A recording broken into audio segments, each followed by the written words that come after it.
Some of the 800 members of the National Guard deployed by US President Donald Trump to Washington have started to arrive. It comes a day after he ordered federal forces to take control of the US Capitol's police, citing what he said was a crime emergency. City leaders, however, have pointed to data showing violent crime to be declining. It's now at a 30-year low. The presidential takeover of Washington is limited to 30 days unless the US Congress votes to extend it through a joint resolution. Let's get more from our Washington bureau chief, Ines Paul. Welcome, Ines. So what are the orders given to these National Guards men and women? Well, they're ordered to walk the streets of Washington. They are asked to bring down crime. They will be asked to make sure that people can identify themselves, especially people who are not white. That means that mainly brown people, will be well advised to bring their identity papers. And it means, Phil, that those people who are here without proper paperwork really have to be aware that it's possible that they not only get arrested but also detained. I just need to be absolutely clear about this.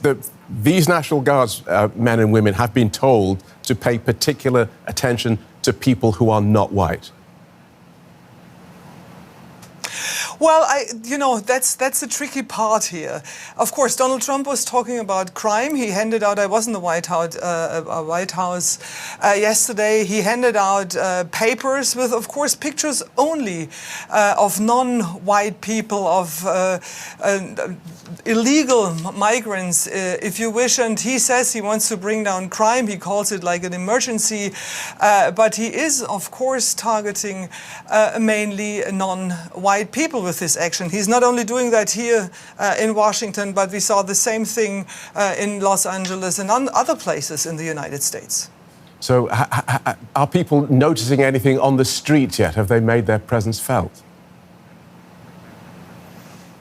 You know, I'm living in the district in a pretty lively neighborhood, and you could already see over the weekend that there are many more FBI agents walking the streets and also members of other agencies. There's a lot of police on the streets.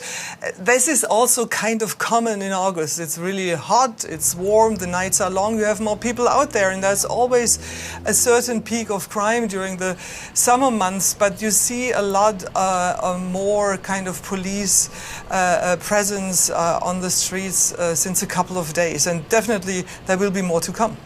And are there people who actually welcome the presence, the deployment of these National Guards men and women? Yes, there are, because it's also true that in certain parts of Washington, D.C., crime is high. I sometimes don't want to walk the streets, go to the movies. I take other parts, sometimes even a cab, because there are random shootings and, you know, you just could walk in there and basically get killed. In my neighborhood, every weekend, 3, 4, 5, 6 people die in these shootings. So crime is an issue. So there are, of course, people who applaud the fact that we will have more police presence. And there are also shop owners. I talked to a couple last night who say, yeah, we need more protection because we are worried that people go into our shops with guns and rob us. So, you know, as so often, Donald Trump has a point here. The big question is, are his reaction the right reaction to really solve a problem and not make a problem even bigger by kind of spreading chaos and fear? Thanks for that, Ines. DW Washington Bureau Chief Ines Paul. Thank you.